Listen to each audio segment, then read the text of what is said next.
آپ نے احسن البیان کی تعریف کی، حالانکہ اس میں سورۃ النساء کی آیت نمبر 143 کی تشریح میں بکری والا واقعہ آیا ہے. کیا یہ آپ کی دو نمبری نہیں ہے؟ دیکھیں ہماری دو نمبری ہوتی تو یہ سوال بھی ہم ایڈ نہ کرتے.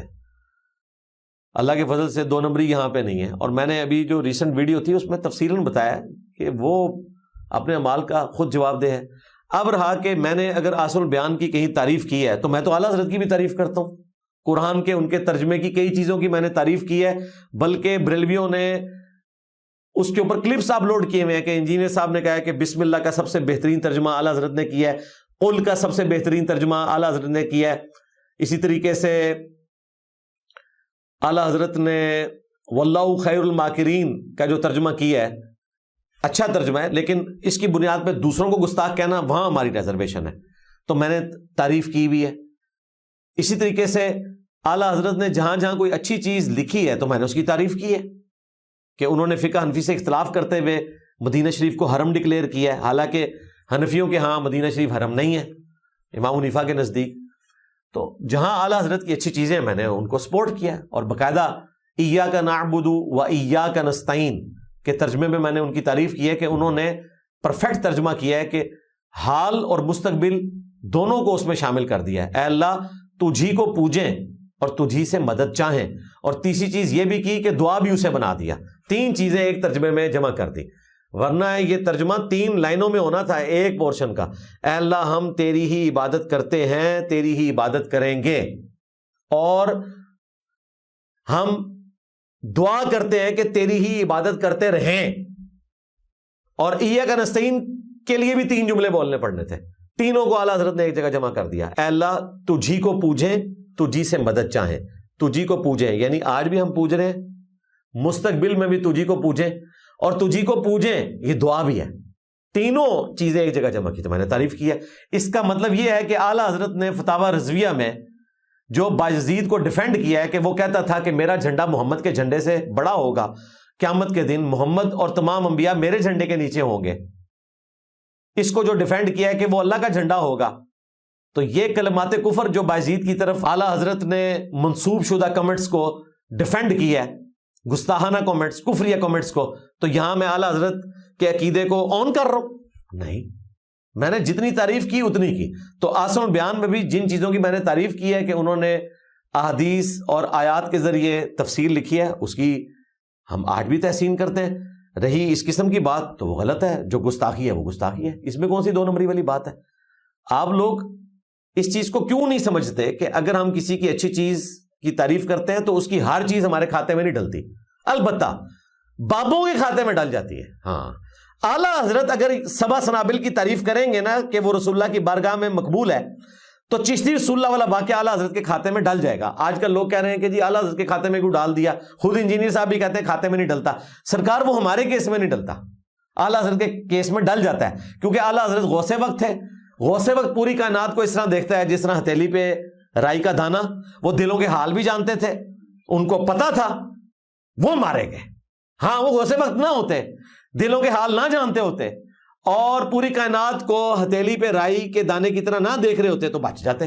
تو دونوں میں سے ایک اڈاپٹ کر لیں. آپ کہیں گے فراڈ ہے عقیدہ کہ کوئی نہیں دیکھتے، تو میں اعلیٰ حضرت کو آج ہی معاف کر دوں گا. آج ہی میں ان کے لیے وہ کیا نکالتے ہیں، روبکار جاری کر دوں گا. ہاں، جو میری وہ جیل کے اندر قید ہے نا قیامت تک کے لیے، انٹلیکچوئل جیل میں، تو آج ہی میں روبکار ان کے لیے نکال دوں گا. آپ یہ ان کو فارغ کریں یہاں سے کہ وہ کوئی غوث وقت نہیں تھے، اور نہ غوث وقت کی یہ شان ہوتی ہے کہ وہ یہ کر سکتا ہے. تو ایک ٹکٹ میں 2 مزے تو نہ لیں، میں آپ کو ایک مزہ بھی نہیں کرنے دوں گا، اور اگر آپ نے مزہ لینا ہے تو دوسرے مزے سے آپ کو دستبردار ہونا پڑے گا. اس لیے یہ میں بات کرتا ہوں. باقی جس کی اچھی چیز کوئی ہے ہم اس کی تعریف کرتے ہیں، غلطیوں کا وبال وہ خود بھگتے گا. بالکل کلیئر کٹ. معراج میں حضور صلی اللہ علیہ وآلہ وسلم کو جنتی اور جہنمی دکھائے گئے، جبکہ اس کا فیصلہ تو قیامت میں ہوگا.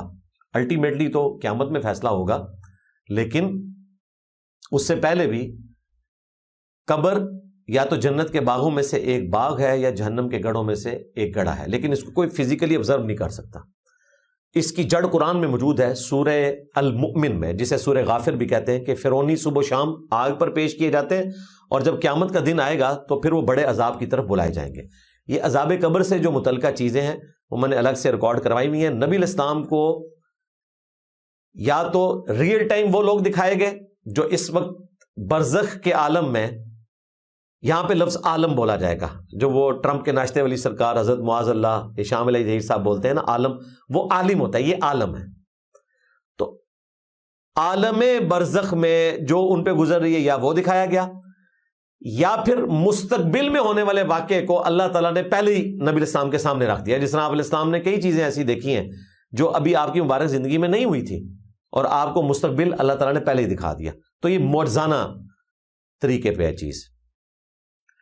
کیا میں لائبریری یا کلاس روم میں کرسی پر بیٹھ کر نماز پڑھ سکتا ہوں تاکہ عوامی توجہ سے بچ سکوں، کیونکہ چین میں عوامی جگہوں پر نماز پڑھنے کی اجازت نہیں، اور اکثر ظہر اور عصر کے وقت ہاسٹل واپس نہیں جا پاتے۔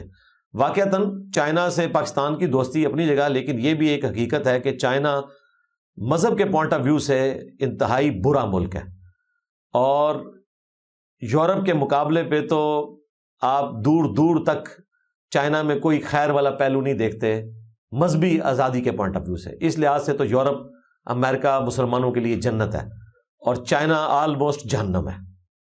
میں تو ہمیشہ چائنا کے مسلمانوں کے لیے بھی دعائیں کرتا ہوں، جہاں میں فلسطینیوں کے لیے کرتا ہوں، ایران کے مسلمانوں کے لیے، کشمیر کے، یمن کے مسلمانوں کے لیے، وہاں چائنا کے مظلومین کے لیے بھی کرتا ہوں۔ مجھے پتہ ہے وہاں پہ بڑا مشکل وقت ہے، اور وہ کوئی بھی مذہبی اجتماع نہیں ہونے دیتے۔ یہ جمعے کی نماز بھی بڑی مشکل سے الاؤ کیا ہوا ہے، ادروائز آپ نہ وہاں پہ کوئی درس دے سکتے ہیں، نہ کوئی مذہبی گیدرنگ اس پوائنٹ آف ویو سے کر سکتے ہیں۔ تو آپ کے ساتھ ایک جینون ایشو لگا ہوا ہے۔ اب بیٹھ کے نماز پڑھنا، کھڑے ہو کر نماز پڑھیں گے، یقیناً وہ ہائی لائٹ ہو سکتی ہے، لیکن اگر عوامی جگہوں پہ اس طرح کرنے کو انہوں نے غیر قانونی قرار دیا ہوا ہے تو کوشش کریں جلد از جلد وہاں سے نکل کے یورپ امریکہ میں چلے جائیں۔ جب تک آپ مجبوراً وہاں موجود ہیں تو آپ کے لیے ایک کیٹاسٹرافک کنڈیشن ہے، تو آپ نماز اشارے سے بھی پڑھ سکتے ہیں کرسی پہ بیٹھ کے، اور اس کے لیے جو صحیح بخاری میں، سنن ابی داؤد میں حدیث ہے، نبی علیہ السلام جب سواری پہ نماز پڑھتے تھے تو آپ رکوع اور سجود سر کے اشاروں سے کرتے تھے۔ رکوع کے لیے تھوڑا کم سر جھکاتے، سجدے کے لیے تھوڑا زیادہ۔ وہ آپ نے ماتھا ٹیکنا نہیں ہوتا، بس صرف یوں اشارہ کرنا ہے، رکوع کے لیے یہ، سجدے کے لیے یہ، تو ٹھیک ہے، لیکن قبلہ رخ کا آپ نے اہتمام کر لینا ہے، ہو جائے گی نماز۔